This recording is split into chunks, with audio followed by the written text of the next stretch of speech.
Hi everybody, it's Olivia from the Tennessee Conservative. I'm here with State Representative Monty Fritts, who's also running for governor. We've got a great chance to capture his attention and ask him about some things that are going on upcoming in the legislative session. Monty, thank you for taking the time this evening. I appreciate it.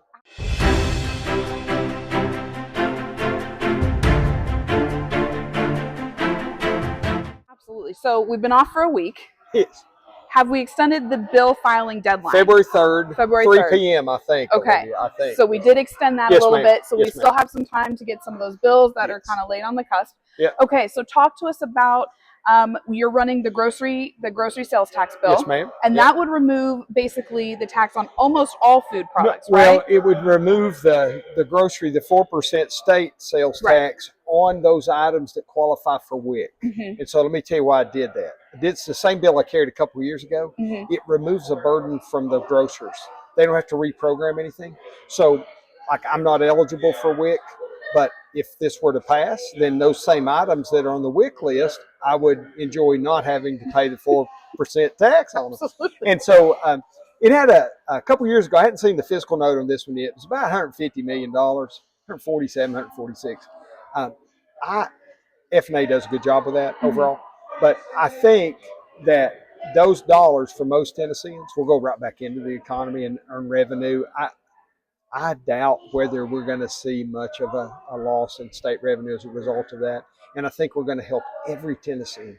That's And good. instead of doing things for this corporation or that corporation or my rock singer buddy or whatever, like we often do in Nashville, let's do something for everybody. Absolutely. I think it's the right way. And it's not a SWAT. It's not a bait and switch like the Democrats do. I was going to say, and this issue seems to have bipartisan support. There just seems to have been some contradicting ideas of how to get there. So hopefully this will be a kind of happy solution for everyone. It is, and it's a measured step forward rather than trying to remove it all. I think Elaine tried that last year, and it's a little bit larger fiscal note. Mm-hmm. So all the people that want to spend your money, it scares them to death. They'd have less of your money. Right.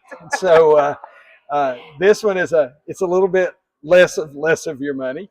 But I do think it gets us started that way, and that'll be one of my objectives if I get hired for this other job, to make sure it's a concrete step. Excellent. All right, so we know you've got that one working on. Yes. You and Senator Pody are also running the Charlie Kirk Memorial Courtyard bill for the schools. Talk to us about how you see the opposition to that one going down, obviously from Democrats, but also maybe some Republicans? There'll probably be some of those Republicans who I've stung their feelings because I talk about the budget. Some of them will play some silly petty game. But I think it's the right thing to do. And I think our approach, I worked with some Turning Point folks to develop this. Mm-hmm.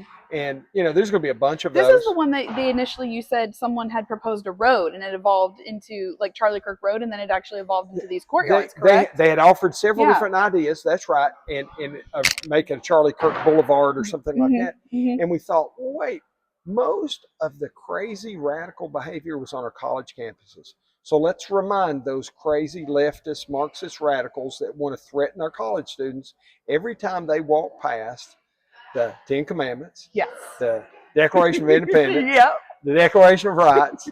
I just think that's important, and we reduced the size some of the footprint, so it should be affordable. It allows for public donations to be able to help accomplish. I think there's going to be some of that. Absolutely. And I think it's good to have a conversation space. One of the great things, the legacy of Charlie Kirk, I think. First, he was a Hell's Gate charger. Yes. Right? Yes. He was okay. Most importantly. Yes. I think so too. But it was the dialogue. Mm-hmm. We don't have to agree on everything. But let's sit down and have the conversation. And to have a little place that kind of memorializes that, I think that's pretty cool. That's huge. I think it's a good idea. That's really exciting. I think I was really excited about that one. So then talk to us about, we know illegal immigration is kind of a big cornerstone this year because our leadership has finally gotten on board since the White House is on board. So that's good. We also know that AI has kind of become a big feature of this year. We've got a lot of stuff.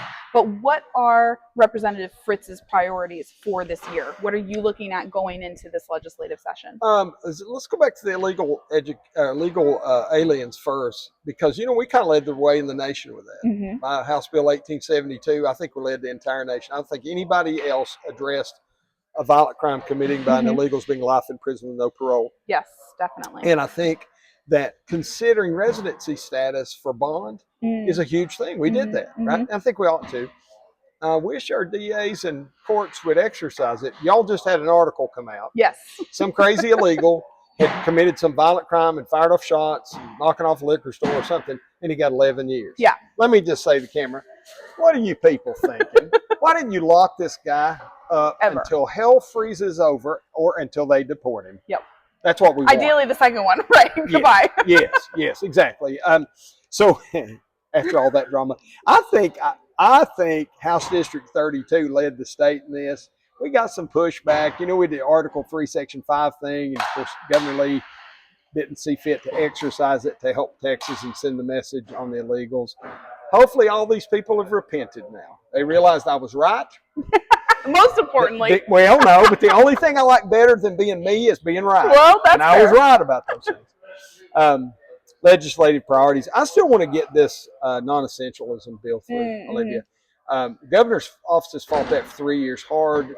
Farmer kicked that back. Yeah. I'm hoping that's a sincere thing and it wasn't something that he allowed the governor to push him into. We'll see if I get a fair shot in those. Hopefully. I think it's going to be interesting. Yeah. There's the rumor that they're going to kill a bunch of my bills because it scares people to death what I say and what I'm doing, apparently, I guess.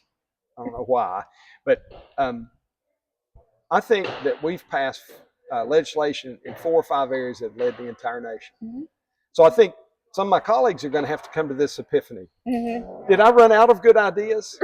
Or are they just going to change? Yeah. And so, and quite honestly, and I got to say this, are they going to try to penalize my bills because they've endorsed somebody else for governor? And there is that consideration, potentially. We just don't know. Hopefully Hopefully not, but we can't rule it out, maybe, per se. Yep.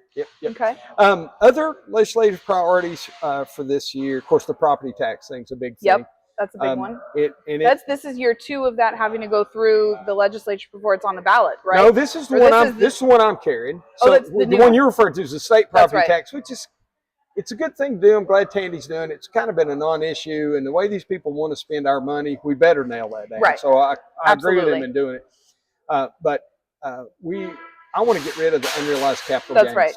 That's right. Yes. And I want to fix the value of the home at 2020 or what you paid for it since.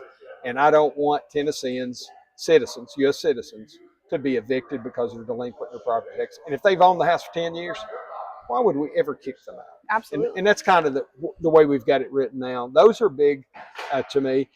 We'll have a assault on sanctity of life bill. It's got 5 things, not 4 in it now. And so we've taken on the IVF because I was afraid nobody was going to touch that. Is this independent of or as a result of the bill that was passed last year, the codification to help rectify the right to IVF and to create and discard human life at will, which we collectively, the Tennessee Conservative, Tennessee Stands, Tennessee Right to Life, all those organizations, legislators signed signed the letter asking Bill Lee to veto, which he didn't. So this is hopefully a corrective measure for that. Yep. And it was just a couple of us had sent that letter to like Governor 11 Lee out of 99. Yeah. Jody and I wrote that.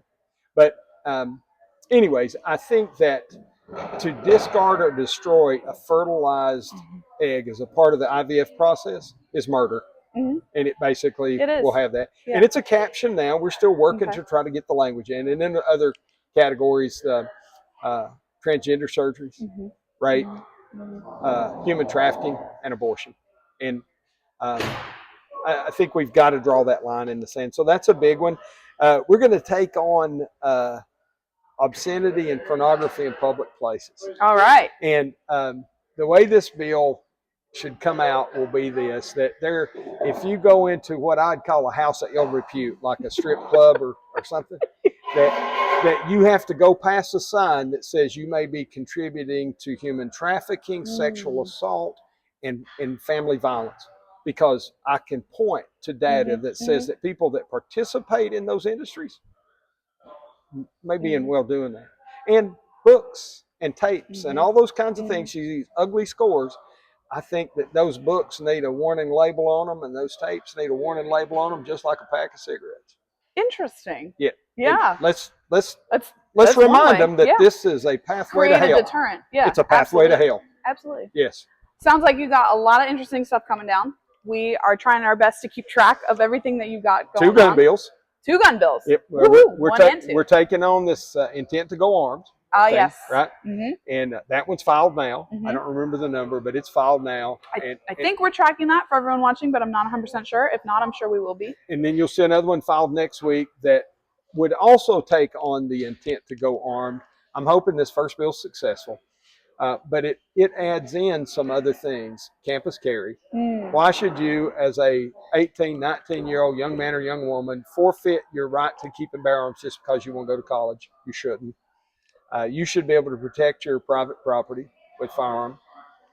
That's in the bill. Seems pretty straightforward. Long guns, we take care of that. So it's got lots of things. I'm sure it'll make the libs nervous and the weak Republicans, but we're gonna take that on, and those are important things. I think the way public servants and politicians view your Second Amendment right is a litmus test for how they look at all your rights. Our Tennessee Republican Party guiding principles assert that our rights come from God. I'm just hoping my colleagues will vote that way. We will do our best to encourage them as such. Thank you, Representative Fritts. Always a pleasure. Appreciate your candidness and your honesty. Everybody, make sure you are subscribed to our daily e-newsletter so you are not missing out on all of this bill tracking we're doing. We also put call to actions in there, so we provide the tools so you can contact these legislators to help push some of these bills through. We appreciate you guys. Thanks so much, and we'll see you next time. Thank you.